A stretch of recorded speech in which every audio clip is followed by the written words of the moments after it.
জনপ্রিয় অনন্ত জলিল তাহার স্ত্রী বর্ষার বাড়িতে একটি ব্যয়বহুল মসজিদ নির্মাণ করেছে, যা 2022 সালে 21শে ফেব্রুয়ারি উদ্বোধন করা হয় এবং এখানে মহিলা পুরুষ একসাথে নামাজ আদায় করতে পারে, যা মহিলাদের আলাদা কক্ষ রয়েছে। এটি আরিস আফরাদ জামে মসজিদ, যা জনপ্রিয় চিত্রনায়ক অনন্ত জলিল তাহার স্ত্রী বর্ষার বাড়িতে একটি ব্যয়বহুল মসজিদ নির্মাণ করেছে, যা অবস্থিত সিরাজগঞ্জ শাহজাদপুর গারধক গ্রামে। এটি তার 2 সন্তানের নামে নামকরণে, যা 2022 সালে 11 ফেব্রুয়ারি উদ্বোধন করা হয়। এই মসজিদটিতে একটি বিশাল রঙের মিনার রয়েছে। এই মসজিদের ভিতরে 24টা সিলিং ফ্যান লাগানো রয়েছে। এছাড়াও মহিলাদের আলাদা জায়গা করা হয়েছে, যা তারা একসাথে জুমার নামাজ আদায় করতে পারবে। এই মসজিদের 2 পাশে অজুখানার জায়গা করা হয়েছে, যা মহিলাদের এবং পুরুষদের আলাদা কক্ষ রয়েছে। এছাড়াও মসজিদটির সামনে নানান রঙের ফুল গাছ লাগানো রয়েছে, যা পরিবেশ অনেকটাই ভালো রাখে। আর এটি হলো মসজিদের বারান্দা যাকে বলে, এটি হলো বাড়তি অংশ, যা দিয়েই মানুষে এই ভিতরে ঢুকে থাকে এবং এটি কিন্তু আমাদের এখানে বারান্দা বলে। আর এখানে পুরোটাই সামনে গ্লাস করে দেওয়া রয়েছে, আপনাদের আমি দেখাচ্ছি। আর সামনে রয়েছে একটি ঘড়ি, তো সেটি কিন্তু টাইম দেখার জন্যে। তো এটি অন্য স্কুলের ব্যানার, যা লাগিয়ে দিয়েছে সম্ভবত। আর এখানে প্রবেশ করার যেটি দোয়া রয়েছে সেটি কিন্তু উপরে লাগিয়ে দিয়েছে তারা।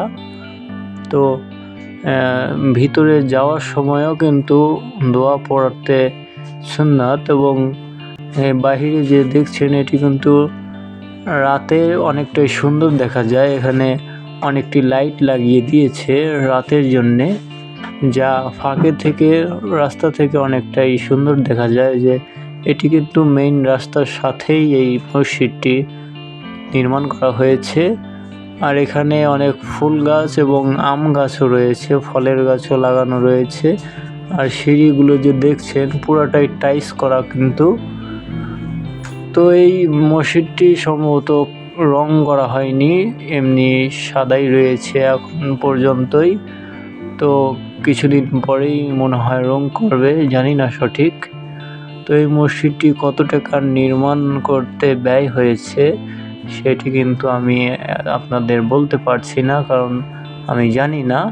তো এটি কিন্তু ভিতরকার দৃশ্য, যা আমিও নামাজ পড়তে এসেছি আজকে জুম্মার দিন। তো জুম্মার দিনে এটি ভিডিও করা, তো আমি এডিট করতে কিছু সময় লেগেছে, সেই জন্য আপনাদের আমি দেখাতে পারলাম পরে। 2 দিন পর আমি এই ভিডিওটি আপলোড করেছি। এটি কিন্তু ভিতরকার, যা রাতে অনেকটাই সুন্দর লাগে। আর এই নামাজের যে জায়গাটুকুর যে রয়েছে সেটি কিন্তু অসাধারণ। আর এখানে 24টা ফ্যান লাগানো রয়েছে দেখতে পাচ্ছেন মাথার উপরে। আর আমার ওই সাইডে যে দেখতে পাচ্ছেন ওইটি কিন্তু মেয়েদের কক্ষ, এটি সম্ভবত ছেলেদেরই। এটি সামনে ভিতর যাওয়ার রাস্তা। আর এটি হলো পর্দা দেয়া, যা মেয়েদের কক্ষ রয়েছে। তো বাহিরে অনেকই আম গাছ লাগানো রয়েছে। আর ভিতরকার এটি হলো বাহিরে যাওয়ার প্রবেশ করার দোয়া রয়েছে। আর ওই যে সামনে দেখতে পাচ্ছেন ওটি কিন্তু মহিলাদের কক্ষ, যা একসাথে নামাজ আদায় করতে পারে। তো বাহিরে আপনাদের ফুল গাছ আমি দেখাচ্ছি এরপরে গিয়ে। তো বাহিরে সম্ভবত অনেক আম গাছ লাগিয়ে দিয়েছে তারা, আমের সিজনে অনেক আম ধরে এখানে। তো এই সামনে অনেকটাই জায়গা পরিত্যক্ত রয়েছে, এটি কিন্তু দেখতেই অসাধারণ। আর এই যে ফুলের গাছ দেখতে পাচ্ছেন, এগুলো কিন্তু অনেক সুন্দর সুন্দর ফুল। এগুলো আপনারা এখানে আসলে দেখতে পারবেন, অনেক ফুলই এখানে লাগানো রয়েছে, ফুল গাছ, যা আমি আপনাদের কিছু ফুল দেখাতে পেরেছি আর কিছুটা তুলি নাই সম্ভবত। তো আপনারা এখানে আসলে আপনাদের একটা ফুল গাছ এবং কতটুকু সুন্দর হতে পারে আপনাদের আমি লাস্টে দেখিয়ে দিতে চাচ্ছি।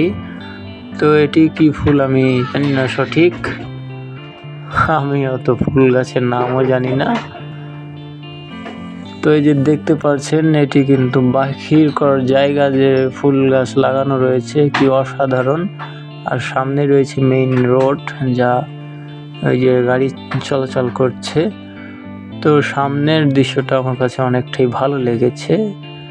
আর এটি কিন্তু অজু করার জায়গাটি যে দেখতে পাচ্ছেন আপনারা, এটি ছেলেদের কক্ষ, আর ওই পাশে রয়েছে মেয়েদের কক্ষ। এটি কিন্তু মেয়েদের কক্ষ, যেখান দিয়ে মেয়েরা গিয়ে নামাজ আদায় করে। তো আমরা মসজিদ অনেকটাই ঘোরাঘুরি করে দেখলাম, অনেকটাই সুন্দর। এটাই কালার করলে অনেকটাই সুন্দর লাগবে। তো আমরা চাচ্ছি যে এই মসজিদটি অনেক কালারফুল করুক, তারপর আপনাদের আমি একদিন দেখিয়ে দেব কালার করলে কতটুকু সুন্দর লাগে। আর এই ফুল গাছগুলো আমার কাছে সত্যি অসাধারণ লেগেছে, এতই ভালো লেগেছে যা আপনাদের আমি ভাষায় প্রকাশ করতে পারছি না। আর এই মসজিদটি আমার কাছে কালারিং করলে অনেকটাই ভালো লাগবে। তো এইটি তার নাম রয়েছে, তার দুই ছেলের নামে নামকরণে।